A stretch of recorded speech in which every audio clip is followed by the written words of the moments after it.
এটা আমার ক্লিনিকে মাত্র 10,000 টাকায় হয়ে যায়। সবার কাছে আমি একজন মহামানব। হ্যাঁ, তুই চাইলে আমাকে অ্যারেস্ট করতে পারবি?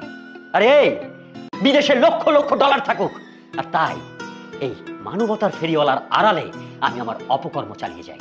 তুই কিছু প্রমাণই করতে নিজেও জানে না ওর মধ্যে কি আছে। আমার মনে হচ্ছে আমি ভুল করেছি তোকে পুলিশ অফিসার বানিয়ে। হ্যাঁ বাবা, ফায়দা নেওয়ার জন্য। আর ও কি করছে? পুরো উল্টোটা। আরে রাখ।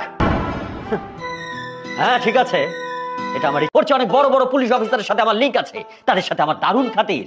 আমি ওদেরকে ব্যবহার করে আমার অপকর্ম চালিয়ে যাব, আর এটাই আমার ইচ্ছা। না, এখন সে রিক্সাওয়ালা। হয় যেমন আপনি ধরেন, আপনার একটা কি স্বপ্ন আছিল যে আপনার মতিতে এই কাম কাজ করতে, যাতে আপনার আর কোনো সমস্যা না হয়, তারও আগাম সহযোগিতা আপনি নিতে চাইছিলেন। কিন্তু কি হলো? কোন সাহসে আমাদের বাড়িতে এসেছিস? এখানে তোকে কে আসতে বলছে? আমি আসতে বলেছি। মুখ সামলে কথা বল।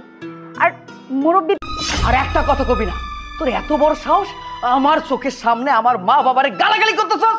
এই জানোয়ার ছোট লোকের বাপ, সবকিছু আমার মনে আছে, আমি কোনো কিছু ভুলি নাই।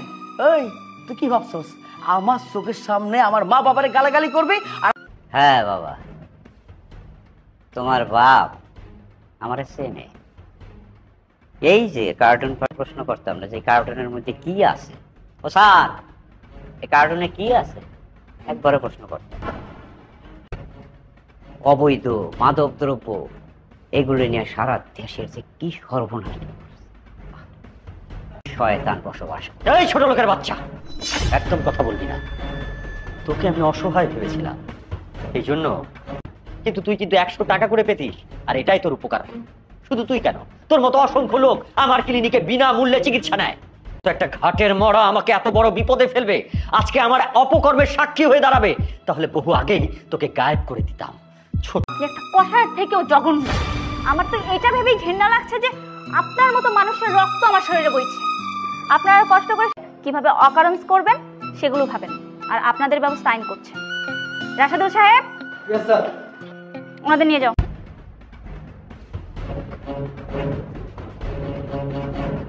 মারে, আমি জানি তুমি খুব ভালো হতো, তাইলে আমাদের দেশে এত দুর্নীতি, এত কালো বাজারি, এত মজুদদার থাকতো না। হ্যাঁ মা, আপনি কিন্তু একটা আসামিকে আমি কোনোভাবেই ধরতে পারছি না। শোনো মা, আইজ হোক কায়ুষ, হ্যাঁ তোমার হাত দিয়ে এই অপরাধী পার পাবে না, কারণ তুমি তোমার বাপ বাইরে পর্যন্ত অপরাধে। সেই আসামিটা আপনাদের সামনেই দাঁড়িয়ে আছে, সে আর কেউ না, এই যে রিক্সাওয়ালা। তুমি বানাইলু? মা আমি নিজেও তো কিছু বুঝতে পারতেছি না, উনি পুলিশ অফিসার দেখে আমার আসামি বানাই দিল, কিন্তু কি? মা বাবা, আমি আসামিকে আপনাদের সামনেই শাস্তি দিতে চাই, আর সেই শাস্তিটা হলো। মারে, তোমরা হলো আইনের লোক, তোমরাই ভালো জানো এই আসামির কি শাস্তি দিবা। মা তুমি আমার কথা, পৃথিবীতে কি আর কোনো শাস্তি আসছিল? একজন রিক্সাওয়ালা, রিক্সাওয়ালার বউ পুলিশ অফিসার, এটা কিছু হইল? সবাই সাবধান, আজ থেকে। এই আমি তোমারে বলছি না টাকা পাঠিয়ে দিতেছি? আচ্ছা ওয়েট, তুমি দাঁড়াও, আমি টাকা নিয়ে আসতেছি। ওকে স্যার শুনুন স্যার। এই এদিকে আসো। স্যার কি হয়েছে, দৌড়াচ্ছ কেন? স্যার একটু আগে একটা লোক আমাদের স্যার আপনাকে দিব মানে?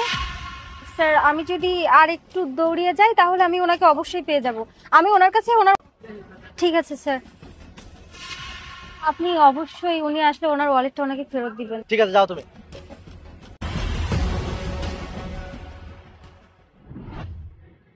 আচ্ছা, রফিকের নাম্বারটা তো মানিব্যাগে কার্ডের রেস্টুরেন্টে রেখে আসছি, যাই।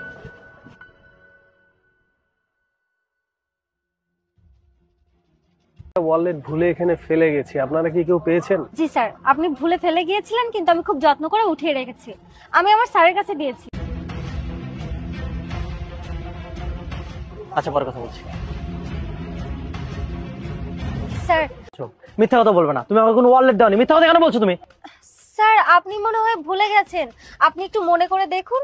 একটু আগে চাপের মতো থাকবে, আমাকে অপমান করার চেষ্টা করবে না। তুমি আমাকে কোনো ওয়ালেট দাও নাই, কিচ্ছু দাও নাই।